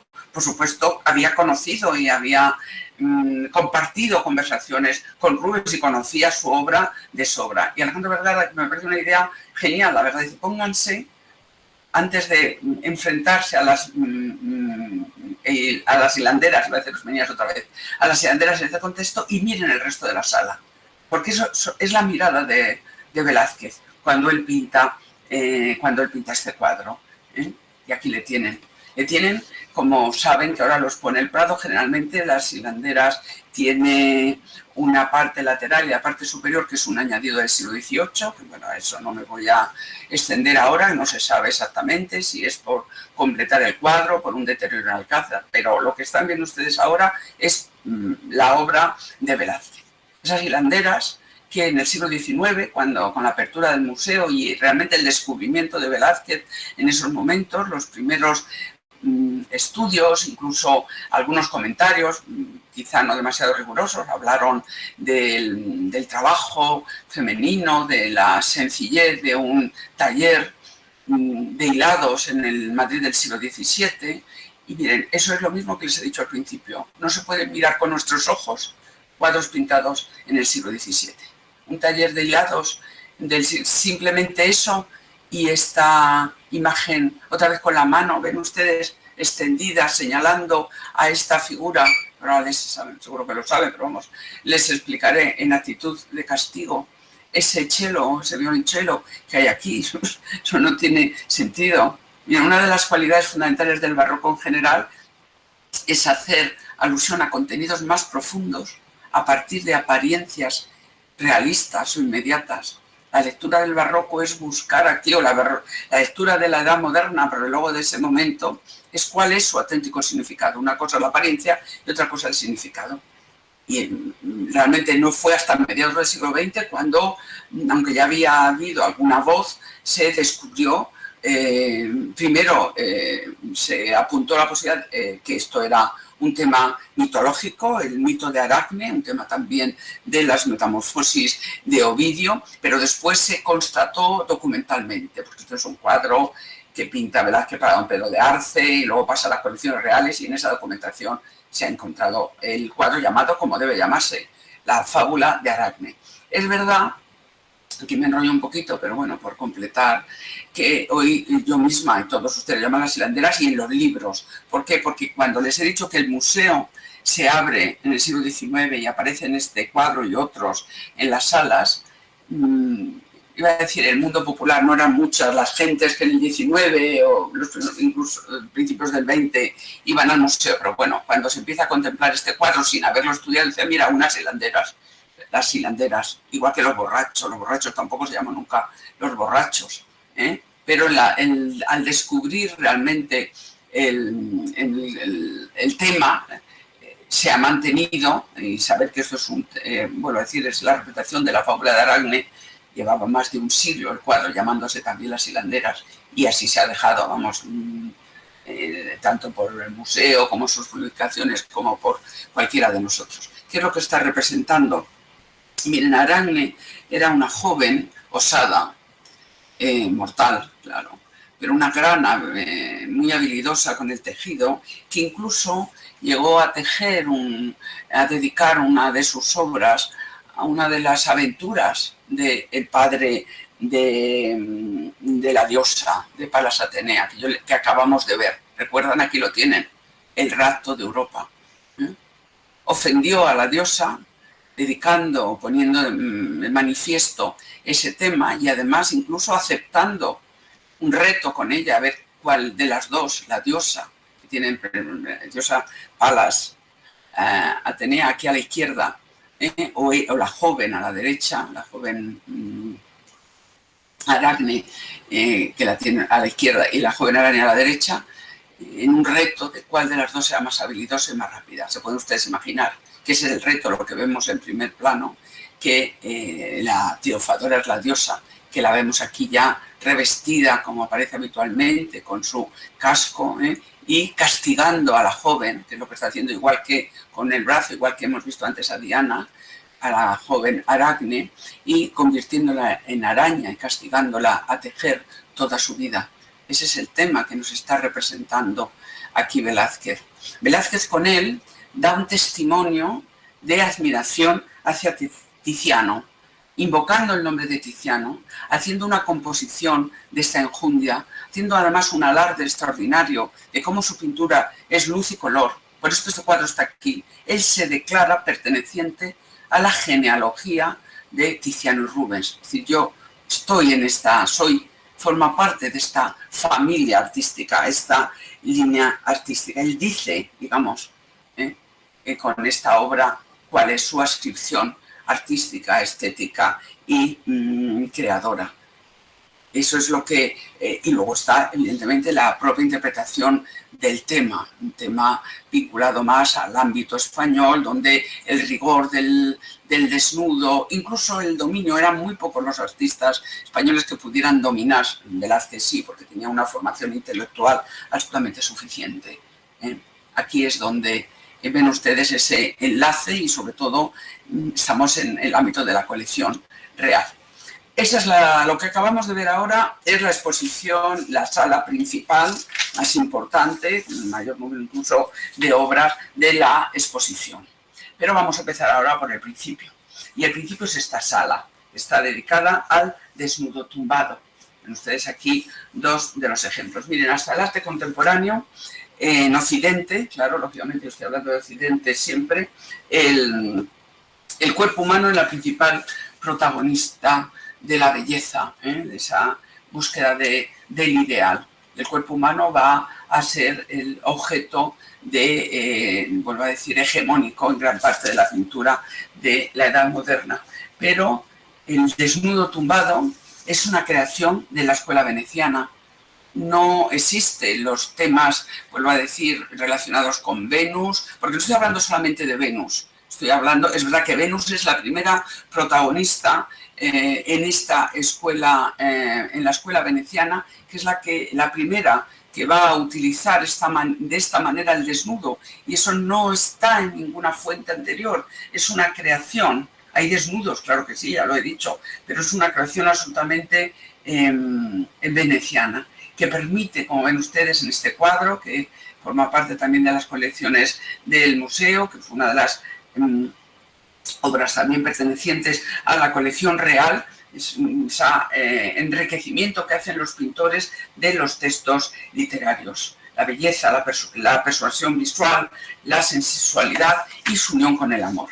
Aquí tienen ustedes el amor representado en esta figura que enlaza, estas dos figuras que se abrazan en el segundo plano. Tienen la naturaleza, el espacio realmente de riqueza, de creación, de vida, con el agua, sobre todo el agua es una presencia constante, y luego está la belleza, el cuerpo femenino, el deseo, la atracción. Es una representación evidentemente ligada, es una alegoría de los sentidos, el oído, la mirada, incluso diría yo que el tacto, la vista, la música, si dentro de ese concepto de este tipo de pinturas vinculado a los placeres, incluso el perro, la felicidad o la fidelidad, pero también en ocasiones la fidelidad. Entonces, como igual que hemos visto en la Danae, destaca el cuerpo femenino sobre esas colchas, esas ricas telas que están también muy relacionadas con el suntuoso mundo de la cultura veneciana. Si esto es lo que hace Venecia en el siglo XVI, en la creación de este tema, en este primer apartado ven este cuadro de Allori. Allori es un pintor florentino, discípulo de Broncino, muy influenciado por el concepto estético de Miguel Ángel, porque cuando Allori pinta esta Venus y Cupida, esta Venus besada por Cupido es su hijo, el hijo de fruto de los amores entre Venus y Marte, lo que está haciendo Allori aquí es siguiendo un dibujo de Miguel Ángel. Y si ven ustedes la diferencia que hay en el tratamiento del cuerpo, mucho más compacto, más cerrado, más escultórico, dentro de esa valoración estética, de esa dicotomía, esa, como diría, esa discusión sobre la hegemonía del dibujo, de la forma, de la corporidad frente, otra vez vuelvo, a la luz, el color, la sensualidad. Es una pintura, claro, Tiziano defiende más la capacidad para expresar precisamente sensaciones frente a lo que es mucho más frío de la creación miguelangelesca. Pero ven cómo esta creación veneciana llega también a incluso un ámbito como el florentino o el romano, y vuelvo a decir que esto es un dibujo, está pintado a partir del dibujo de Miguel Ángel. Lo que está expresando aquí el cuadro también es el amor, la existencia de un amor doble, el amor carnal, terrenal, el de los sentidos, que está representado por Cupido, y el amor divino, que está representado por la diosa. Esa idea, esa representación de la dualidad, como en el alma humana existe esa doble capacidad del amor, forma parte de las ideas neoplatónicas que en el Renacimiento tuvieron en este siglo, desde luego, una especial presencia. Las palomas, ven ustedes aquí a la derecha, es una alusión también a la fertilidad, mientras que estas figuras desesperadas, desagradables, posiblemente lo que están representando es el amor desgraciado, el amor no correspondido, el mal que puede a veces producir también el amor, perdón. Y en esa misma sala hay otro, ven ustedes, un pintor de los Países Bajos siguiendo el mismo dibujo, el mismo planteamiento de ese concepto de la plasticidad en la pintura frente al sentido pictórico, cromático de la pintura veneciana. Pero como Venecia en este tipo de composiciones, en este protagonismo del cuerpo, tiene una especial presencia. Aquí es el mismo tema, en este caso ven ustedes aquí las dos caras posiblemente del amor, la agradable, la desagradable, también el engaño con estas caretas, pero luego vuelvo a decir la postura de la defensa de la plasticidad y de lo escultórico frente a, en el origen de estos temas, al enfrentamiento con los venecianos. Les decía que este es un tema fundamental, esto no está en la exposición evidentemente, el tema del desnudo es un tema absolutamente clásico, y aquí tienen una secuencia de enfoque en la edad moderna. Ahí tienen la Venus de Urbino de Tiziano, que es una de sus primeras grandes creadores, ahí también algún ejemplo de Giorgione, pero es Venecia en el siglo XVI. Y luego ven como algunos de ustedes que han sido mis alumnos me lo han oído decir seguro, claro, que cuando, ya lo he dicho antes en cierto modo, cuando Velázquez pinta este cuadro es que no quería irse de este mundo sin pintar una Venus tumbada, ese, por decir, epítome de la pintura, que realmente es la creación de la belleza suprema, su inspiración. Estamos hablando de tan grandes maestros. Esta es una Danae, también en este caso de Rembrandt. Es el mismo tema que hemos visto antes, pintado en el siglo XVII, con el lenguaje realista, no tan idealizado, por un pintor como Rembrandt, un pintor del barroco, y luego fíjense cómo este tipo de temas llega hasta la pintura contemporánea. Esta es la famosa Olimpia de Manet. El propio Manet, que es un pintor casi de antes de ayer, confesó su admiración y cómo seguía precisamente ese tipo de modelos del mundo de la pintura clásica. Y esta primera sala se termina con un libro que verán ustedes, abierto precisamente por esta página, el libro El sueño de Polifilo, que nos habla precisamente de los amores de un joven también en la naturaleza con las ninfas. Es un libro que tiene una narración, por así decirlo, de historias tanto eróticas, pero bueno, habla del mismo contexto de la relación naturaleza, desnudos, amor, deseo, que forma parte de la pintura. Y por último, en esta misma sala hay, que es una copia de Cagés, un pintor de la época madrileña, de principios del siglo XVII, que copió por voluntad real algunas de las obras de maestros que existían en la colección real. Pues copió este parmigianino, que hoy el original está en el Museo de Viena. Muchos de sus cuadros los copia Cagés porque el rey se lo regala parte de su colección de sus temas mitológicos a Rodolfo II, el emperador Rodolfo II, y quiere quedarse con una copia en su colección. La colección de Rodolfo II luego termina en Viena, por eso los originales están en Viena. Pero bueno, lo que yo quiero que vean otra vez aquí a Cupido, que como os he dicho es el Eros griego, el Cupido romano, y es realmente el dios responsable del sentimiento del amor, de la aparición del amor cuando apunta y hiere con sus flechas, hiere en la pintura y también en los textos, o vuelvo a decir, en este mundo pagano que representa también, o el mundo literario que representa el libro. Pasando a las siguientes, aquí salimos de la primera sala y pasamos a la segunda, donde realmente con 5 cuadros se expone realmente lo que yo ya les he explicado, esa relación, esa admiración entre ese vínculo extraordinario entre dos de los más grandes pintores. Es un sentimiento pictórico idéntico, donde prima la vitalidad, la alegría, la sensualidad, como la fusión de figuras en la naturaleza es exactamente la misma en ambos casos, porque los dos conciben que la naturaleza es el lugar de encuentro entre los dioses y los humanos, y lo que hace Rubens, evidentemente, por decir, es interpretar con su sensibilidad, pero es verdad que asimila la cultura antigua y estos temas a partir precisamente de, como ven ustedes en estos dos ejemplos, que están, los dos son del Museo del Prado, que están en estos temas. Ven ustedes la misma alegría de vivir, la misma sensualidad, el mismo tipo de relación con la naturaleza, el protagonismo de esa narrativa alegre, amable, sensual, bella, en ambos casos. En el caso de Tiziano, en esa sala hay dos cuadros con este y el siguiente, que pertenecen a esa decoración que les he puesto al principio, que pinta en torno a 1520 Tiziano, su primer encuentro con la pintura mitológica para el camerino de alabastro de Alfonso de Este en Ferrara. 2 de esos cuadros llegaron al siglo XVII, en el siglo XVII, a la colección de Felipe IV por un regalo precisamente del cardenal Ludovisi. Aquí tienen lo que es pues la esencia de ese tipo de pinturas, la bacanal de los Andrios, como bebiendo el vino. Aquí tienen al dios Dionisio bebiendo el vino. Se produce realmente esa alegría, ese contacto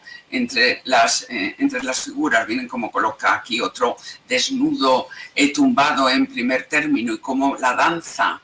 Antes hemos visto el instrumento musical a la hora de representar uno de los sentidos, pero aquí ven ustedes la música que se percibe en el movimiento, la alegría, el encuentro amoroso y la presencia del vino. No olviden que estamos ante una fiesta precisamente, una bacanal, una fiesta del dios del vino, de Dionisio. Y la pareja del anterior, que tiene su mismo origen, es esta ofrenda a Venus, los Cupidos. Cupido, los hijos de las ninfas, van a gobernar, Cupido y los hijos de las ninfas van a gobernar el mundo a través del amor, llevando el amor a las gentes. Ven como la diosa Venus, a la que están dirigiendo, digamos, sus movimientos, sus miradas y, en cierto modo, sus ofrendas, está aquí representada por una escultura de una fuente. La fuente, el agua, voy a decir es fuente de vida, es una redundancia, el agua da vida, como saben ustedes, a la naturaleza, a los hombres, igual que el amor da vida también. Es un paralelismo, la fertilidad, la relación del agua, la fertilidad, el amor y la belleza están unidos en un mismo concepto que ven ustedes que se plantea perfectamente, se definen estos cuadros. Dos cuadros, por decir, son del año 18, del primer momento de la producción de Tiziano, y unos años después, más de un siglo después, realmente lo que tienen ustedes en esta danza de aldeonos, que es una obra mitológica, donde una serie de ninfas y sátiros, algunos, como ven ustedes, vestidas con vestimentas de la época, pero tienen ustedes aquí perfectamente identificado a Dionisio, el Baco, vestido con una piel de tigre, con esa corona en su cabello, que es el que impulsa, como hemos visto en el cuadro anterior, en el de la bacanal de los Andrios. Es igual a la música, vemos que aquí hay un pífano tocando esa flauta, en ese encuentro de felicidad entre las figuras. Estamos ante, como les he explicado, una misma sensibilidad, o estos también ninfas y sátiros que pueden ustedes encontrar, también un paralelismo en la manera de interpretar los cuadros de Tiziano. Los cuadros de Rubens llegaron a España con un número muy importante debido, vuelvo a decir, a la admiración que Felipe IV sentía por él. Es curioso cómo Felipe IV fue un monarca que tuvo la fortuna de tener, y además así diversificaba, por así decirlo, sus encargos, al mejor retratista posiblemente de ese momento, desde luego perfectamente implicado en lo que era la cultura española, como era Velázquez, y luego se ve como a Rubens le prefería para este tipo de temas, porque evidentemente era una de las más importantes, uno de los creadores más importantes. Aquí tienen de nuevo la diversificación de las posturas. Unas posturas, muchas de estas figuras están inspirándose en la escultura clásica, pero vivificadas, con carne, con vida, que eso es lo que está haciendo Tiziano fundamentalmente. Rubens, en este caso Rubens, que admiraba, como ya les he dicho, el mundo de la cultura clásica. Y esta sala se completa precisamente con el cuadro del Jardín del Amor, que es una obra importantísima también de los últimos años de Rubens, en las que vemos esas imágenes de la alegría de vivir relacionada con el amor, que forman parte de su pintura, pero formaban parte también de su vida. El fondo, lo que vemos aquí es una coexistencia entre los personajes míticos y los reales, porque aunque es verdad que Rubens utiliza un modelo femenino, que es el arquetipo de belleza para él, que está inspirado en su esposa en ese momento, sobre todo, su segunda esposa, Elena Furman, ven cómo se parecen, pero aquí vemos una reunión de cortesanos, de hombres y de mujeres, que unidos entre ellos, como ven ustedes, por el amor. Ven ustedes aquí como los cupidos los empujan, los acercan precisamente a la vivencia del amor. Aquí tienen ustedes la música, aquí tienen una fuente, vuelvo a decir, fruto de fertilidad, pero lo que tiene al fondo es la casa de Rubens. Si han visto ustedes la casa y si no, pues pueden buscar este pórtico, este es el pórtico anillado con estas columnas, está directamente inspirado en su propia casa, en la fachada que da al jardín. Es decir, es una coexistencia de su manera de entender la pintura, su casa, su vida, su amor, o cómo él entiende el amor, cómo vive la alegría. Rubens fue, lo he dicho antes, un hombre de extraordinario éxito y ese éxito, esa alegría, esa vitalidad se traduce también, desde luego, en su obra. Y aquí tienen arriba también este niño con una corona de una guirnalda de flores, que es Himeneo, el símbolo, y la antorcha, que es el símbolo del dios del matrimonio, de la unión, de la fidelidad, del amor que hay en el matrimonio. Este es el cuadro de esa segunda sala, el último cuadro. La siguiente es las poesías, que nosotros ya lo hemos visto suficientemente, ya les he explicado, por eso les decía que yo quería empezar por aquí porque me parecía la más importante. Les recuerdo lo que hemos visto y ya la hemos visto por completo. Y la última es la que está dedicada, bueno, ahí va, sido dos S, a los amores de los dioses, es decir, cómo se explicó posiblemente en el siglo XVII cómo otros de los más grandes artistas, además de Rubens, siguieron precisamente esa línea, ese planteamiento. Esa sería la entrada a la última exposición. Aquí ven que han visto a la izquierda otro Rubens, en este caso es un rapto de Ganimedes. El rapto de Ganimedes es lo mismo, es un cuadro inspirado en las Metamorfosis de Ovidio. Es un momento en el que Júpiter se metamorfosea, como ven ustedes, se transmuta de águila para raptar al joven niño casi Ganimedes, del cual se ha enamorado. Ese es un tema, vuelvo a decir, fíjense cómo. El caso es que Rubens, que es un pintor con esa capacidad, ¿no?, de esplendor, de plenitud decorativa, de color, de riqueza formal, de movimiento, sin embargo, también tiene una gran capacidad de realidad. Fíjense cómo se sujeta claramente con el pico, con las patas, ¿no?, garras, para que no se le escape su presa. Este tipo de cuadros que él pinta para, entre otras cosas, cuadros mitológicos para la Torre de la Parada, con un conjunto que es uno de los conjuntos mitológicos más espléndidos que hizo Rubens, en este caso para Felipe IV, y con una sensibilidad muy, muy diferente a la de Rubens está, por ejemplo, Poussin, un pintor francés del siglo XVII que se mantuvo evidentemente dentro de la misma, de esa misma corriente, ¿no?, de la utilización de esa cultura clásica, de los temas mitológicos para explicar muchas de sus obras, para manifestar en esos temas. Él, como dentro de su mayor acercamiento a lo que es la pintura clasicista, su admiración y su voluntad de crear un lenguaje más contenido, pero sin embargo, si ven ustedes en este cuadro mitológico, que posiblemente fue una obra para el Palacio del Buen Retiro, que tiene ese concepto en su composición de friso, fuera un friso clásico, unas figuras detrás de las otras, pero el tema mitológico lo interpreta, no si ustedes con esa alegría de vivir sensual, pero sí con las claves iconográficas y con el significado de todos los cuadros anteriores, el fondo de la presencia de la naturaleza. En este caso son amores, los amores a veces son desgraciados. En esta caza de Meleagro, Meleagro es el príncipe de Caledonia, cuyo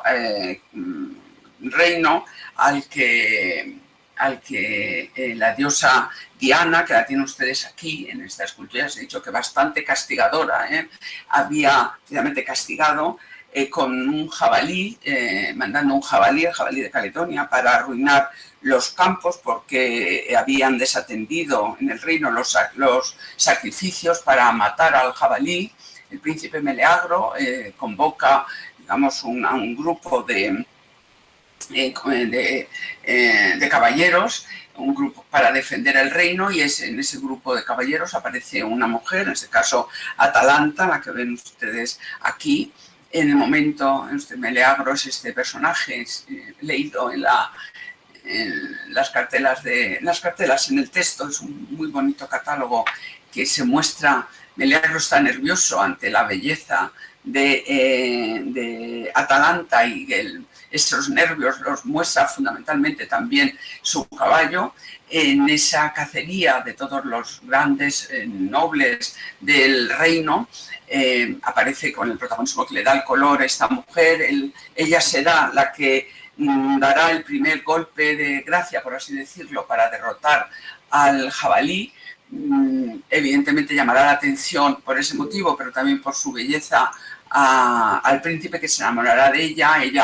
Él estaba ya casado. Lo que tienen ustedes aquí es una imagen que representa al dios Pan, que es el dios de la fertilidad, y aquí al fondo una urna cineraria utilizado para las cenizas de los fallecidos, porque precisamente estos amores traerán como consecuencia enfrentamientos entre las familias, regentes del reino, de la propia esposa también, de los dirigentes del reino, del príncipe, y terminarán con su muerte, con unos amores desgraciados. Pero ven ustedes cómo, si no con ese... También estos cuadros explican, si antes lo que hemos visto es ese contacto en el sentido dinámico, vital, alegre entre Tiziano y Rubens, aquí ven cómo dentro de los mismos parámetros hay otros artistas que aportan otra visión. En la misma sala se encuentra este cuadro de Jordaens, que también es de la colección real, que está dedicado al mismo tema. Realmente, digamos, el desencadenante de la tragedia es cuando Meleagro, cuando es derrotado el jabalí, le da la cabeza de jabalí a Atalanta. Y eso va a ofender a miembros de su propia familia, la familia real, a otros caballeros, y lo que en este caso Jordaens aquí también es lo mismo que habíamos decidido al principio. Una cosa es la historia que aparece en los textos, y otra cosa es cómo los distintos pintores interpretan el tema en este momento, pues de distinta manera, enfocándolo en Poussin, el momento de la salida para la cacería, y aquí pues el momento del inicio de la tragedia con el enfrentamiento, cuando Meleagro destaca claramente a Atalanta. Aquí tienen la última sala. Aquí en el centro ven el cuadro que hemos visto antes, que yo lo he proyectado junto al Venus y Adonis, porque es la narrativa que esta sala explica cómo otros artistas lo interpretan también. Este es el Atalanta y el cuadro de Meleagro que acabamos de ver. Y en el centro, terminaremos casi por ella dentro de un momento, ven a la derecha otro cuadro, un cuadro que no es de Prado, es del Louvre, precioso. En este caso es Venus en la fragua de Vulcano.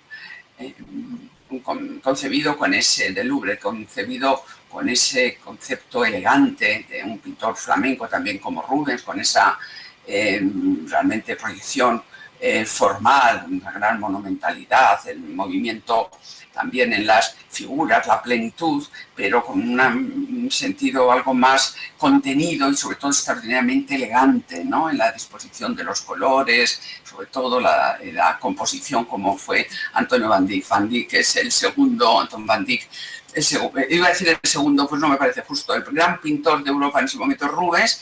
Van Dyck tiene la desgracia de coincidir en el tiempo con él, prácticamente, y evidentemente en su tiempo, en su época, no le postergó, pero bueno, porque Van Dyck es uno de los más grandes pintores también de la escuela flamenca del 17. Van Dyck fue muy listo, se buscó su propio espacio, puesto que realmente las grandes encargos de los más importantes, siendo él un pintor de extraordinaria calidad, pero estaba Rubens por delante, pues una de las cosas que hizo, se lo digo solamente por ligarle una idea, él se retiró del ámbito del continente europeo, bueno, de lo que era Europa continental, para trasladarse, como todos ustedes seguro saben, a la corte de Carlos I Estuardo, bueno, que fue llamado, y convertirse en su retratista.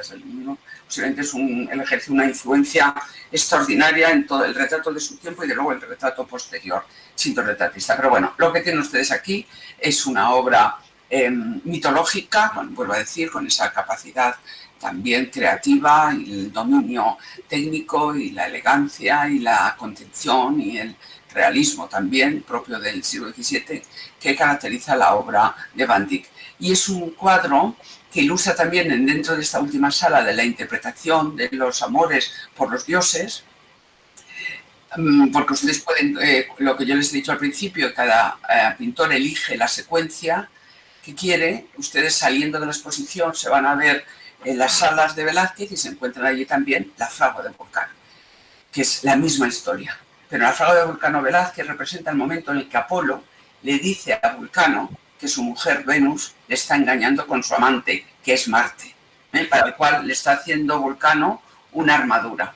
En este caso, Van Dyck elige el momento en el que Venus, la esposa de Vulcano, visita esa fragua. Es una historia, además diría que esta historia tiene mucho recorrido, porque hay cuadros donde aparece también la llegada airada del marido a la escena del crimen o a la escena del adulterio, y como el propio de otros artistas. Es decir, me parece que además es, pues mientras lo estoy diciendo de memoria, parece que es Tintoretto el que pinta la continuación de la historia cuando el propio Marte se esconde para que no lo encuentre el marido. Bueno, esto vuelvo a decir que refrenda exactamente lo que está diciendo la exposición. Miren, y este es un cuadro que no está en la exposición, que fue concedido, pertenece a la colección real inglesa, a la colección Windsor, que es una colección espléndida de ellos, es de la familia, es decir, no es de Gran Bretaña, no es nacional, es de ellos. Este es un cuadro que se cedió a la exposición, se autorizó, pero con motivo de la pandemia, pues no ha venido todavía, y ayer precisamente pregunté antes de explicarlo si iba a venir, y no estaban muy seguros, porque decían que parece que se habían desenganchado bastante los ingleses a la hora de explicar, a la hora de ceder el cuadro. Pero bueno, que lo vean, también es un Van Dyck, son sus amores entre Cupido y Psique. Psique es una mortal que efectivamente llega a morir, pues una historia más completa, más larga, pero al momento, ante la desesperación de Cupido, los dioses conceden la inmortalidad a Psique para que puedan vivir su amor eternamente. Este es el cuadro que completaría también esa interpretación con Van Dyck de las historias de los amores. Y ya terminando, es un cuadro muy grande, también es un Poussin, es un paisaje muy grande, lo digo porque si no han ido a verla,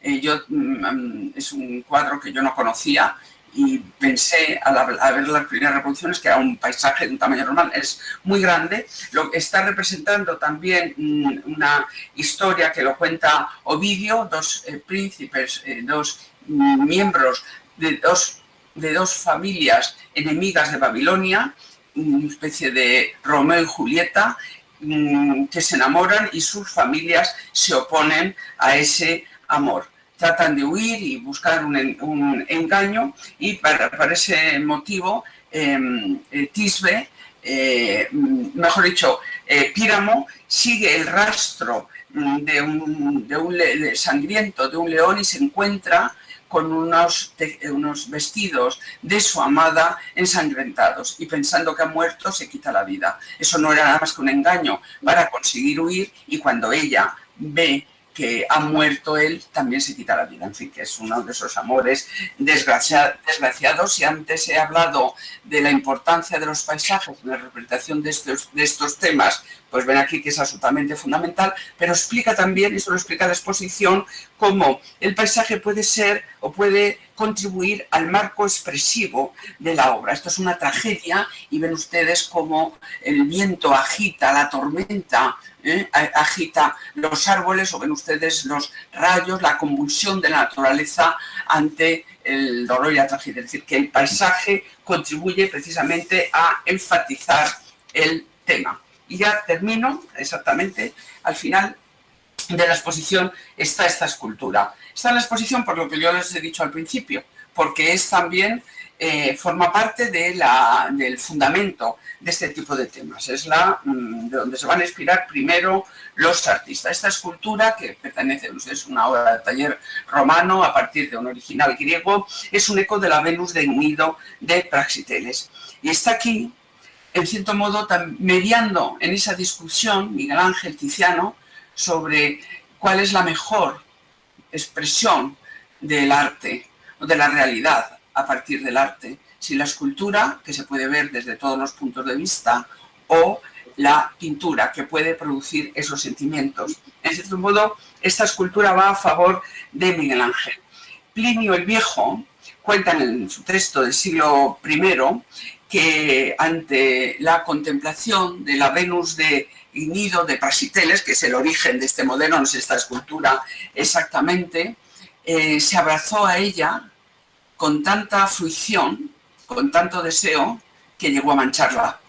Es decir, que refrenda con esa historia Plinio, la capacidad, refrenda o afirma la capacidad de las obras de arte para provocar respuestas apasionadas, gracias a su belleza y a su parecido con la realidad. En este caso, lo hemos visto en la pintura, pero lo veríamos también en este caso, vuelvo a decir, con la escultura. La exposición termina con esta obra mitológica, que es una de las más grandes de tamaño, voy a decir, pero de las más importantes. Miren, este es un cuadro precioso, como todos los que hemos visto, que habla de vida, de fecundidad. Ahí tienen ustedes, vuelvo a decir, los cuerpos femeninos, el agua y la naturaleza. Eso está, las flores, está todo unido. Es una, vuelvo a decir, es una expresión de vida. Miren, los antiguos, en el mundo antiguo ponían esculturas clásicas junto a los manantiales, precisamente, y las llamaban gracias, porque daban gracias al agua que les proporcionaba la vida, en agradecimiento a esas posibilidades que daba el agua. Por eso, entre otras cosas, nosotros decimos gracias cuando alguien nos da algo generosamente. Las tres gracias, hijas de Júpiter, según también la mitología, Aglae, Eufrosina y Talía, son símbolos de belleza, de amor, de fertilidad, como os he dicho también, y de sexualidad, pero también representan, como ya les he dicho, la generosidad, lo que otorgan los dones. Este es un cuadro que Rubens... ¿Hijas de? ¿De quién eran hijas? No sé si me están hablando. Bueno, ya voy a terminar. Quiero decir que las tres gracias representan también, como estamos hablando desde el principio, esa belleza y ese amor y la fertilidad. Este cuadro tiene además un especial significado, pues desde muchos puntos de vista. Este es un cuadro que he dicho antes, y ustedes lo conocen, que es grande. Es grande y además es una tabla, que las tablas no suelen ser tan grandes porque es un soporte muy frágil. Normalmente cuando los cuadros empiezan a hacerse grandes es cuando los pintores, hay algún otro motivo, pero vamos, empiezan a utilizar los lienzos que son mucho menos frágiles. Pero esto es un cuadro que pinta Rubens poco antes de morir, él muere en 1640, para él mismo, y utiliza el soporte más valioso, más antiguo, para él, de la escuela flamenca, el más prestigioso, para pintar eso, amor, deseo, iba a decir fertilidad, iba a decir felicidad, pero también felicidad para él, porque parece que se inspira en un conjunto clásico, tres gracias abrazadas. Hay una escultura en Siena, en la Catedral de Siena, en la biblioteca Piccolomini, que seguramente conocía, o estampas o dibujos inspirados en ese conjunto. Es una manera de representarlas. Rafael también las pinta unidas por los brazos y entre ellas. Y lo que él, en este cuadro que fue para su casa, quiero que lo entiendan, está posiblemente representando los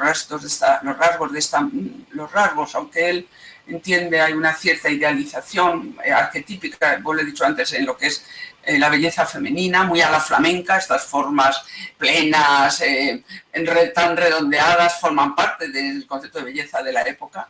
Esa figura quizá representaba a su primera mujer, Isabel Brandt, de la que enviudó, y esta rubia esplendorosa es la protagonista de todas sus últimas obras, que fue su segunda mujer, con la que vivió los últimos 10 años de su vida, una mujer de una gran belleza, ese momento. Es decir, que este cuadro se convertiría también, en cierto modo, en una manera de Rubens de dar las gracias a todo lo que había recibido del amor a lo largo de su vida. Pero ya les he dicho que las gracias representan sobre todo eso, generosidad, belleza, amor, fertilidad, deseo, que es de lo que he hablado casi desde el principio, y por eso con este último cuadro de la exposición han visto todos de los que están en la exposición, pues también les doy las gracias. Y aquí termino. Ahora cierro la presentación, por si me quieren ustedes